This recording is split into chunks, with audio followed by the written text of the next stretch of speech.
Hi, இந்த வீடியோவில் என்ன பார்க்க போகிறோம் பார்த்தீங்கன்னா, இப்போ ரீசெண்டாக போர் நடந்துகிட்ருக்குது எல்லாத்துக்குமே தெரியும். போர் யார் யாருக்குன்னு பார்த்தீங்கன்னா, அமெரிக்காவுக்கும் ஈரானுக்கும் நடந்துகிட்ருக்கு. ஆனால் வெளியிலேருந்து பார்க்குறப்ப இந்த போரில் அமெரிக்கான்றது தோற்றுக்கிட்டு இருக்க மாதிரி தான் இருக்கும். ஏன்னா அவங்களுடைய 2 விமானத்தை அடிச்சிருக்காங்க ஈரான். அப்படி இருக்கிறப்போ அமெரிக்கான்றது தோற்றுட்டு இருக்க மாதிரி தான் இருக்கும். ஆனால் உண்மையிலே அமெரிக்கான்றது இந்த போரில் ஜெயிச்சிட்டு இருக்காங்க. ஸோ அது எப்படி ஜெயிக்கிறாங்கிறதும் பார்க்குறோம். இன்னொன்று, இந்த போரை பொறுத்தளவுக்கு மார்க்கெட்டில் ட்ரம்ப் அவர்கள் வந்து பெரிய அளவில் மேனிபுலேட் பண்ணுறாரு. அது எப்படின்றது இந்த வீடியோ முழுசாக பார்க்க போகிறோம். மறக்காமல் ஃபுல் வீடியோவும் பாருங்கள். சரி, ட்ரம்ப் அவர்கள் வந்து எப்படி மார்க்கெட்டை ஃபஸ்ட்டு மேனிபுலேட் பண்ணுறாங்கிறத பார்ப்போம். அதாவது ஒரு 10 நாளைக்கு முன்னாடி வந்து ட்ரம்ப் அவர்கள் வந்து ஒரு அறிக்கை வெளியிட்டிருந்தார். அதாவது நாங்கள் ஈரானுக்கு எதிராக சீஸ்ஃபயர் அறிவிக்க போகிறோம். அதாவது நாங்கள் 5 நாளைக்கு ஈரானுக்கு எதிராக போர் நடத்த இல்லாமல் சீஸ்ஃபயர் அறிவிக்க போகிறோம்னு சொல்லி சொன்னாங்க. அப்படி அறிவிக்கிறதுக்கு கரெக்டாக அதாவது 7:10க்கு அறிவிக்கிறாங்க. 7:10க்கு அறிவிக்கிறதுக்கு முன்னாடி கரெக்டாக 15 நிமிஷம் முன்னாடி ஒரு 1.5 பில்லியன் அளவுக்கான இன்வெஸ்ட்மெண்ட்டை உள்ளே பண்ணுறாங்க மார்க்கெட்டுக்குள்ளே. அதாவது மார்க்கெட் வந்து ஸ்லோ டவுனில் போயிட்டு இருக்கிறப்போ இந்த மாதிரி ஒரு பெரிய இன்வெஸ்ட்மெண்ட் யாரும் பண்ணது கிடையாது. அதுவும் கரெக்டாக ட்ரம்ப் அவர்கள் வந்து சீஸ்ஃபயர் அறிவிக்கிறதுக்கு கரெக்டாக 15 நிமிஷம் முன்னாடி 1.5 பில்லியனுக்கான இன்வெஸ்ட்மெண்ட்டை பண்ணுறாங்க ஃபியூச்சர்ஸில். அதாவது S&P 500ல் இந்த இன்வெஸ்ட்மெண்ட்டை பண்ணுறாங்க. எதில் பார்த்தீங்கன்னா க்ரூட் ஆயிலில் பண்ணுறாங்க.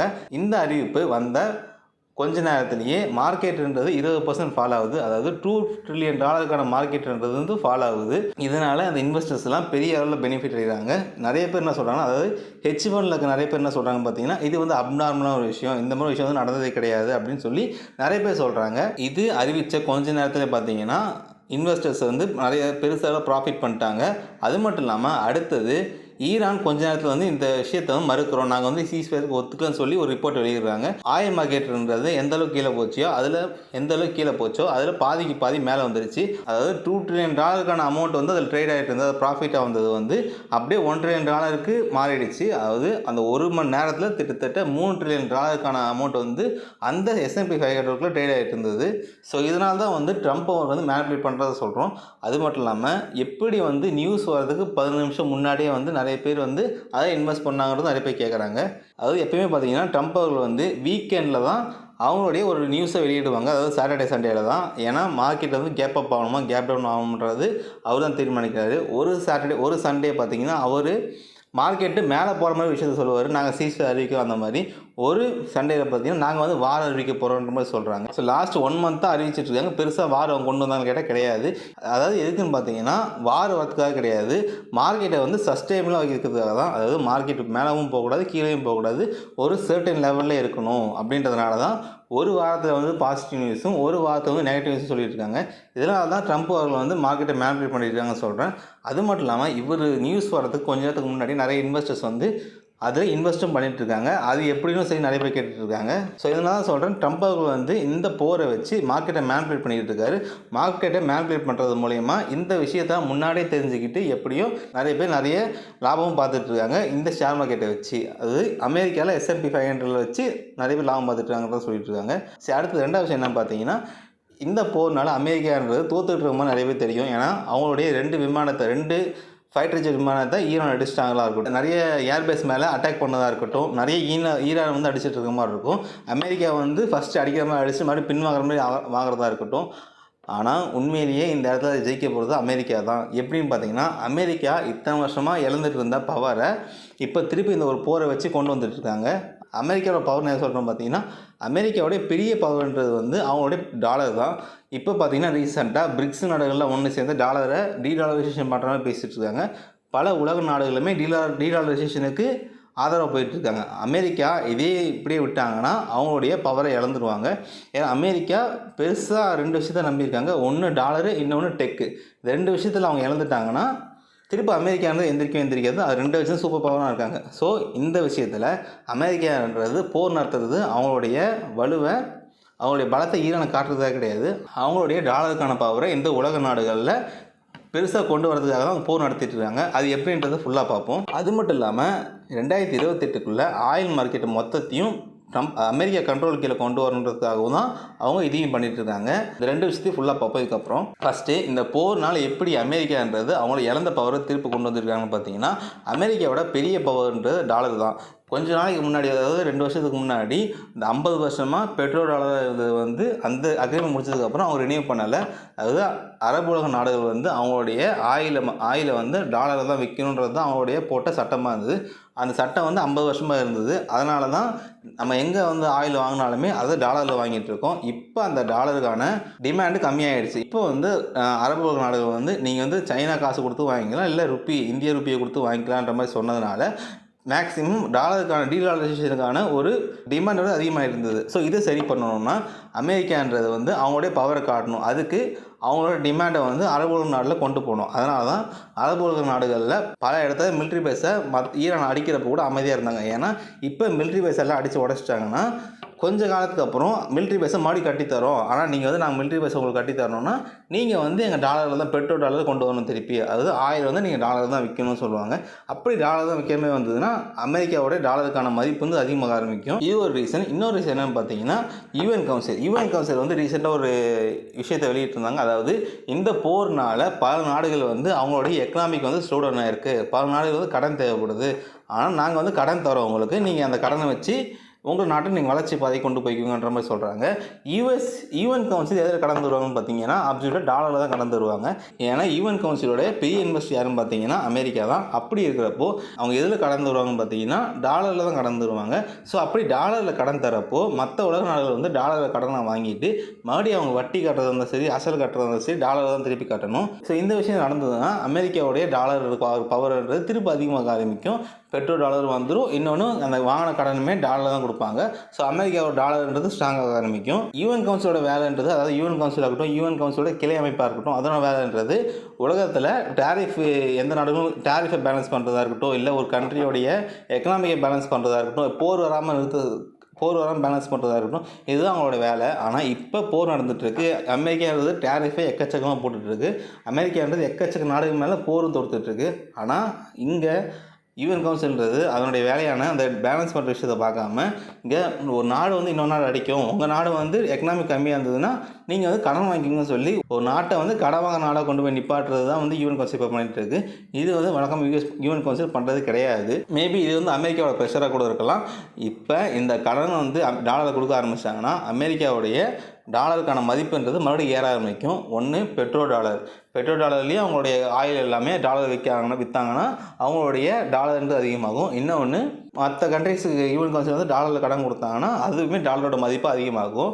சரி, மூணாவது விஷயம் என்னன்னு பார்த்தீங்கன்னா அதுவும் ரொம்ப முக்கியமான விஷயம். அந்த ஒரு விஷயத்துக்காக தான் ட்ரம்ப் அவர்கள் வந்து இந்த போரை ரொம்ப காலமாக நடத்திட்டு இருக்காரு. எதுக்காகன்னு பார்த்தீங்கன்னா அமெரிக்காவோட கடன்றது கிட்டத்தட்ட $39 ட்ரில்லியன் வரைக்கும் இருக்குது. அதாவது அவங்க ஒரு வருஷத்துக்கே இன்ட்ரெஸ்ட்டாக $90 பில்லியன் வரைக்கும் பே பண்ணணும். அது அமெரிக்கா மக்களோட டேக்ஸ் வந்து $90 பில்லியன் வந்து அவங்க வருஷம் பே பண்ணணும். அவங்களுடைய கடன்றது $39 ட்ரில்லியன் இருக்குது.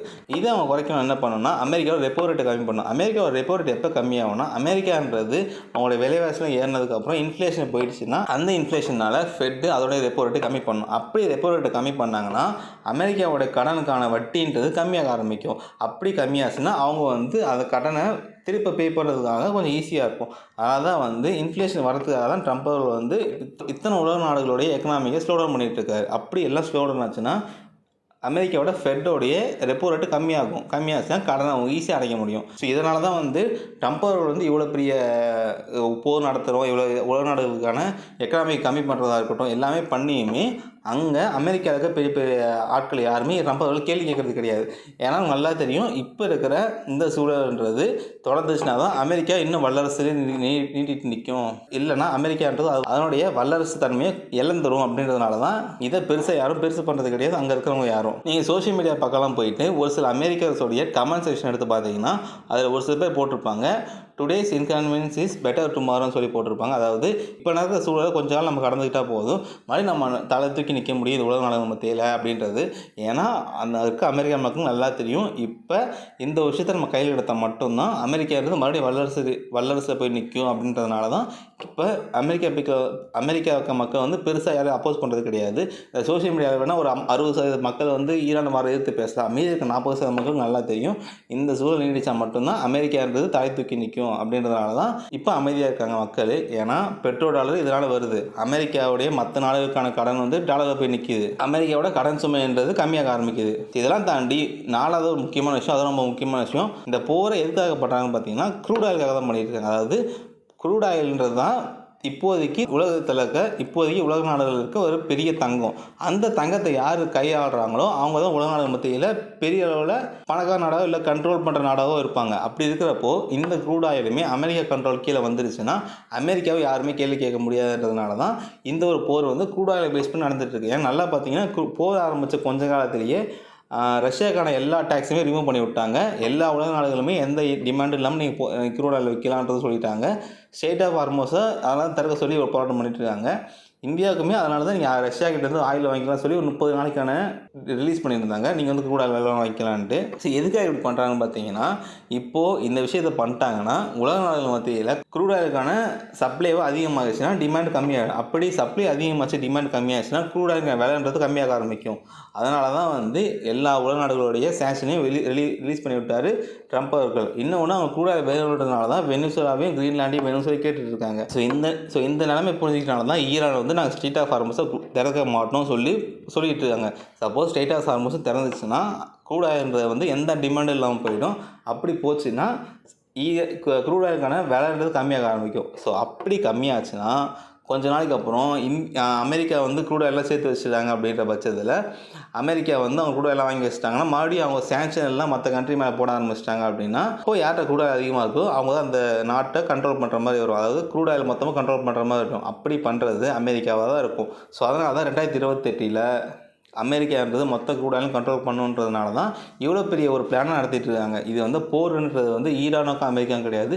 இந்த போருன்றது வந்து அமெரிக்கா அதோடைய பவர் இழந்த பவர் திருப்பி கொண்டு வரதாக இருக்கட்டும்.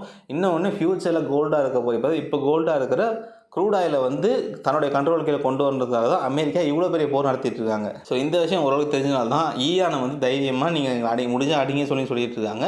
அதனால தான் ஈரானை வந்து ஸ்ட்ரெயிட் ஆஃப் ஹார்மஸை திறக்க மாட்டோம்னு சொல்லிட்டு இருக்காங்க. ஸ்ட்ரெயிட் ஆஃப் ஹார்மஸை திறந்துட்டாங்கன்னா ஆயில்ன்றது ஸ்மூத்தாக போக ஆரம்பிச்சிடும்.